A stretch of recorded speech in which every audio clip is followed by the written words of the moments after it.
What's up, guys? It's Jeff. I'm back with another 100% race. This one is Monaco, and the timing on this is really nice because they just raced the Monaco race in real life just a few days after I'm doing this. So the race was on Sunday. I filmed this video on Monday night. I'm doing the commentary on Tuesday night. So Monaco is fresh in the mind from the real life racing.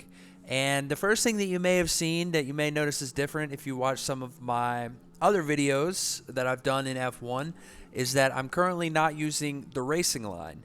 I decided to turn that off and see what happens and sort of grind it a little bit. I know Monaco pretty well, so it wasn't too difficult. I know where all the breaking points are. It's pretty fresh in the mind, and I think I struggle most with breaking points on long straights where you have a long straight and then you have to figure out where to brake at the end of it to not completely overshoot the turn. And Monaco only has two decently long straights, one of which has a really easy and really noticeable breaking point, and the other one I just sort of winged it and just decided to be more conservative than aggressive if I had to choose one. So you'll see how it works out. Watch the video and see for yourself. But you're currently looking at my qualifying lap, and you'll notice that I went first two sectors purple and green in the third sector and only got P8, which is unfortunate, and it didn't get any better. I did another lap, but it wasn't that good. And I think that the AI was a little too low in qualifying. So I did some time trial laps and used the difficulty calculator and got 64 as my suggested difficulty for this race. And based on practices, I turned it down a little bit for qualifying just based on where I was finishing amongst my teammates, but my teammate, but then also the other people in the league, I guess you would say. And I turned it down to 60 for qualifying, which in retrospect I think was a little bit too low because I've got the fourth worst car in the grid and probably should not be going purple in the first two sectors in qualifying, quite honestly. So, but that is a problem that I couldn't fix once I'd started it. So we move on and we do what we can moving forward. So I did turn it back up to 64 for the race, and it's kind of an interesting situation because I think that I figured out the track more as I went throughout the race. So I found myself getting faster throughout the race, and I kind of wish that if, let's say I started at 64 AI, I kind of wish that maybe I could have upped it to, I don't know, 66, 68, something like that, closer to the end of the race when I felt like I was going a little bit faster. But again, once you start the race, there's not much you can do. So that is really just water under the bridge at this point. I kind of had a look up there next to the side of Verstappen, but just couldn't do it. And I will go ahead and say this. I don't feel like I'm ruining it. You can obviously still watch the video, and I hope that you do, but it really seems like the AI is 100% terrified to pass at Monaco, no matter what the situation is. It really seems like that. And you'll see that throughout the race, and I'll point out some areas where that seems to be the case. But I really think that if you can find a way to make passes at Monaco, you're going to be so much more – you're going to be in such a better position than the AI. And I think that I ultimately get a better result here in this race because I'm willing to pass or have the guts to pass or am stupid enough to pass, depending on how you look at it, than the AI was. And I think if we were on a different track, I think maybe my lack of pace would be a little more exposed. But in this case, as I said, you can still, of course, watch the video, and I hope you do. I'm a little bit better served just because I'm willing to make a pass, and I'll show you that throughout the race. But first of all, just wanted to show you this first lap here. I started P8, I qualified P9. Somebody took a grid penalty, some engine changes, which I'll need to do soon. We'll find a better track than Monaco to do it, but it's coming up, so something to look out for, I guess. But I got a decent little start here, stayed in P8, and now it's off to the races. So fast forward to lap 5 here. I'm right behind Ricardo, and I've not been struggling to keep with him, but he's decently fast, you know. So I went down the side there, and he didn't turn into me, which I appreciated, and I managed to get him right there. And I passed him, and it was a little clunky. It wasn't the prettiest pass, but it worked, you know. So we get a little bit out in front of Ricardo there, and I just wanted to show you that where I had a little bit of a moment, kind of a scary thing there, and I had quite a few of those throughout the race, and I show you a couple of them, but that was one where I certainly almost lost it, and almost lost it right there as well. That was just sort of illustrative. I just wanted you to see a couple of those. So fast forward a bit down the road. I've passed Ricardo on the course, of course. I've passed Ricardo on the track, of course. Verstappen pits. I'm up to P4 now. You see Vettel pitting as well, so I'm now P3.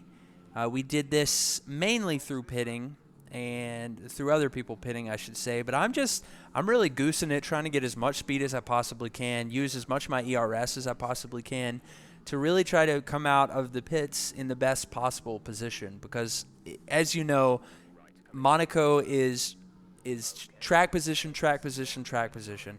And as I mentioned, I'm obviously making some passes here, and the AI is not really making passes, but nonetheless, I need to put myself in the best possible position here. I need to maximize my pace and hope that some of these guys who have already pitted, Verstappen, Perez, I think, has already pitted. I think he was in front of me, has already pitted. Vettel just pitted. The idea here is I'm going to need to maximize how far ahead of them I can be whenever I come out of the pits. And hopefully I don't get undercut by them. And I'm really trying to keep as much speed as I can to avoid that undercut and doing my best to do that. I initially was aiming to get Hamilton by the time I pitted, but it just didn't work out because he was fast and I couldn't get past him. So going to the pits here, 2.9 second stop, pretty decent. We like it. You see these cars coming up on my left. Perez gets past me. Vettel gets past me. And I see somebody else coming up behind me. It is Kimi Räikkönen. I managed to stay in front of him. Could have been bad. Would not want to have to pass him on track because I think I was much faster than him in this race. You see Ocon pitting.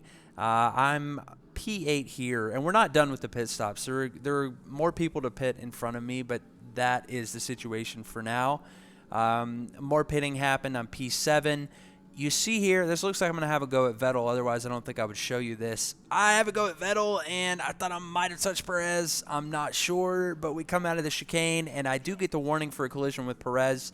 I fast-forwarded there, but I did check vehicle condition with Jeff, and I didn't have any damage. So that worked out all right, I guess you could say. Having to go here at Sergio Perez, get past him. This is the only place that I think I really found that I could pass on the track. I might have a couple tries at it down the pit straight, but that really felt like the only place that I could reliably do it. I just had to beat them to the breaking point there. So you see Hamilton pit, still stays in front of me, 2.5 seconds or so. That's okay. I expected that. He was ahead of me. He was faster than me. I was fighting Perez and Vettel there a while back. You see Valtteri pits as well. And I'm hopeful that I can get out in front of Bottas, but I'm unable to. You see me cut a corner there and kind of got away with it. And that's because I changed corner cutting to regular after I acquired 15 seconds of penalties in one race earlier this season. And I don't regret it, I will say. It was one of the best choices I've ever made because the AI cannot get track limits penalties, violations, so it's somewhat ridiculous that I am able to, especially when they drive like the superhumans that they are. So I think if the AI in F122 is a little more realistic and maybe can get some track limits violations or at least doesn't drive like they're on a rail when it comes to being on the racing line, I think I'd be more willing to turn track limits penalties back on when I'm racing against the AI. But the way that they currently operate, there's no way that I have any interest in that whatsoever. So look out for me to not get any track limits violations, hopefully. I mean, it's still possible, of course, on regular as opposed to strict, which we do in the league that I'm in, league that I run, I should say. Touched the wall there, unfortunately.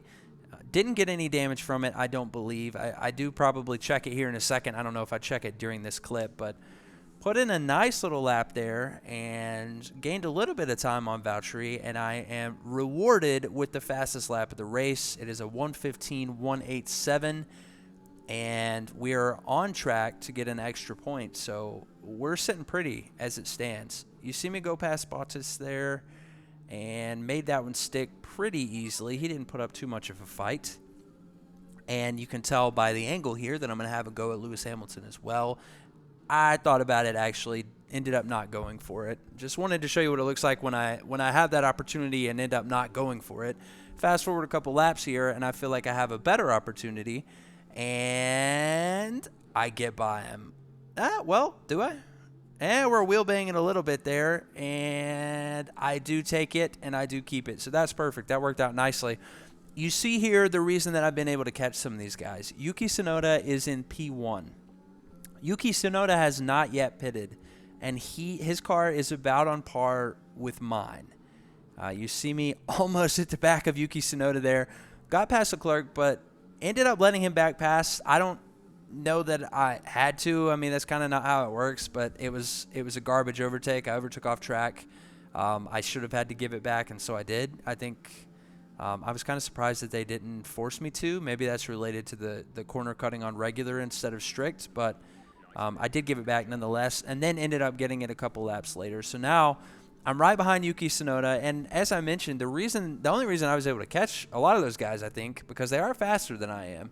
Leclerc is faster than me. Hamilton is faster than me.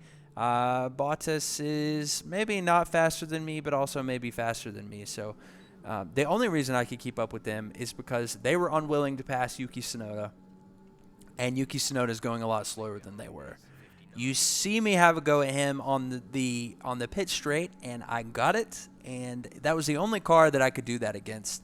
I did try multiple other times. I didn't show you any of that, but I did try multiple other times to make passes on the pit straight and just never could make it work. Just never could get close enough. Even with DRS and full usage of ERS, I was completely unable to get close enough to pass anybody on that pit straight outside of the time that you just saw me pass Yuki Tsunoda. So don't look out for any more overtakes there, but it was nice to get the one, even if it was against a car that on this AI level probably was no match for me. But nonetheless, it was a pretty cool place to pass and pretty cool thing to do. I'm just showing you another lap here, and we can see how it turns out. But basically, I did enjoy showing just a few laps throughout the race where maybe I found I was going a little bit faster. So kind of to my earlier point about getting faster as the race went on, I think that not only did my lap times get faster, which makes sense when you consider the fuel load dropping and getting some new tires on. I think I got my fast lap on the mediums, if I remember correctly. But you can also just kind of see that I'm just taking smarter lines and I'm just a little bit better about the braking points. And, of course, this is after 46 laps of running. And I ended up with another fast lap there, 1:15.056. So pretty competitive time. We like that. And then I just completely missed the braking point there. Just absolutely completely missed it. And I tried to slow down and hopefully just lay off the throttle to get the credits for it and hopefully not get penalized, but I did actually end up getting penalized. So I've got this 3-second penalty to deal with, and I'm hoping that Yuki Tsunoda can hold these guys up for as long as humanly possible. You see me right here get a pass on Latifi that made me really nervous and uncomfortable, actually. Just where he let me pass and sort of the manner in which he let me pass. And Dan ticked him here in the same situation on lap 60. He's a back marker. I'm trying to get past him, and he just won't let me through, and I'm really nervous. And finally, I see him pull off to the side a little bit, and I just gun it and go for it. And it works. But the only reason that I am where I am here is because Yuki Tsunoda is holding these guys back. And you see he finally pits on lap 62. I'm roughly 16.5 seconds up on Charles Leclerc. Tsunoda was about 35 seconds down when he came out of the pits on the new softs. He gets the fast lap here on lap 64, and it's a 31-second gap at that point. Fast forward to lap 72, Leclerc is within 12 seconds of me, and Tsunoda is within 19 seconds of me. I do take solace from the fact that I think Yuki Tsunoda is going to be completely unable to pass any of these guys, and Leclerc is just not going to have the tire left to really catch up with me. And that does hold true here. You see me go into the last lap. I'm still almost 10 seconds up on Leclerc. I've got the 3-second penalty, but it looks like it's not going to cause any issues as far as I can tell. The race is not yet over, but as it stands currently, I should be able to keep a 5 or so second gap on Leclerc behind me, and hopefully keep this win, man. And I think that the way that this race has panned out, I got better as the race went on. Certainly, I was smarter about my lines. I was smarter about the throttle, smarter about the brake. I benefited so much from the fact that I was willing to pass on track, and I know that the AI could have passed on track. They just didn't do it. And so Leclerc and Hamilton sat behind Tsunoda for a good 30, 35 laps and just didn't have the pace to do anything. And I was willing to pass them and pass Tsunoda ultimately and build up this really nice lead in front of Leclerc here. And when Yuki Tsunoda finally got out of the way, Charles Leclerc gained a good 10 seconds on me. But I was able to stay ahead because I built so much of a gap up while Tsunoda was really holding everything up. So fast forward there, I'm going across the line. It's a P1. It's my first career win.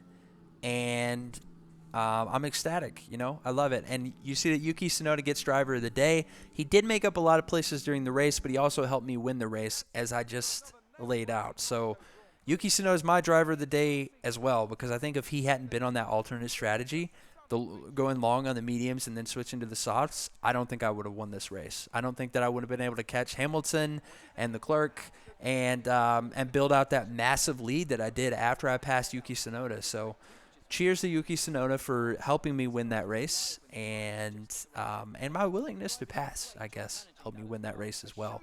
And as I noted earlier, I think the AI was probably a little too low for my final form that I had during the race, but it felt pretty appropriate. I mean, maybe could have upped it a little bit more, but it felt pretty good. And honestly, you get it wrong sometimes. It's been too high sometimes. It's been too low other times, and it will continue to be wrong sometimes. Just got to try to calibrate it as much as you can, and then whenever you can, and then make the best of it when it's set to the wrong setting. But we walk away with the win. Race time, slightly under 100 minutes, an hour and 40 at 25 points. And that's really my first great result of the season. I think I got 2 points in an earlier race, but this is certainly my best race so far. So you look at the standings here, I'm up to P7 in the Drivers' Championship. As a team, we are in P6. So we are rolling, and we are coming in hot.